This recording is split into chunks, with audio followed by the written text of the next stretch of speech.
As you know, the month of January is National Blood Donors Month, and we really want to bring a new perspective to your understanding of what it takes to donate blood and what happens after you do it. You can potentially save multiple lives. So with us today is Nicole Peters. She is the Director of Technical Services and IT at the Coastal Bend Blood Center. Thank you for joining us, Nicole. Oh, thank you for having me. This is a neat opportunity. Absolutely. Well, we're honored to have you. Now, I'd love to start with the story or an idea of why National Blood Donors Month is so important to you. Well, I've been working in the blood bank in one way or another since 2001, and I never knew it would have such an impactful, it was always meaningful because I got to see what happened and how it touched people's lives. But in 2008, my mom got diagnosed with multiple myeloma, and throughout the course of her illness and treatment, she had multiple transfusions, and I just saw life come back into her after she would have a red cell transfused, or, just she would get platelets and she could go about her day.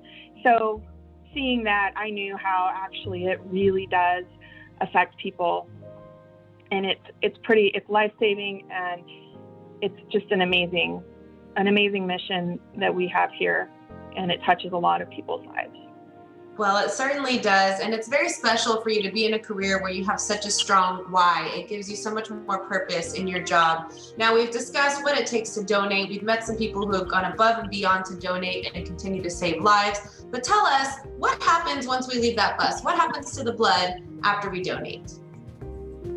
It's a big process. It comes back to the blood center, and depending on what you donate, if you donate whole blood or you donate apheresis, it gets placed into a storage unit for processing, or we immediately start processing, but we process everything within a day or two of collection.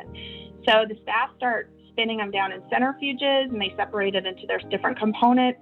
Typically what's used is component therapy for transfusion. So off of the whole blood, we'll make a red blood cell, which is stored in the refrigerator, a plasma, which is frozen, and maybe a platelet and maybe a cryo. The red cells get labeled after we've tested them. All blood is tested for all this FDA-required infectious disease and other testing. Once that testing comes back and we've reviewed everything, we will label that, and it goes to our distribution area. And then once it's in distribution, our local facilities place orders, and those products go out to the local facilities for transfusion. Okay, so there's much more to it than we thought, just a little bag of blood that goes from point A to point B. Now, is there another process once it gets to the hospital, or is it ready to go?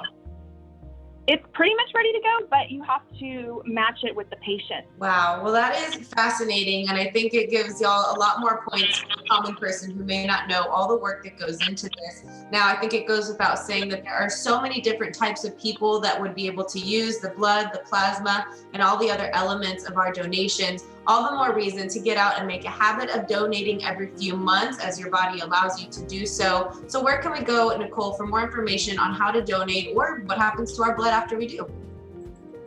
Well, you can always call the Coastal Bend Blood Center or go to our website, www.coastalbendbloodcenter.com. There's a lot of information on our website and all the contact information. If you want more technical information, you can always call up here, and I think any of us are happy to talk about what we do every day. So. Fantastic. Well, it's a very interesting job. Thank you so much for sharing your personal testimony as to why this is so important to you. I'm sure many people at home can relate and hopefully are inspired to donate to celebrate National Blood Donors Month. Thank you, Nicole.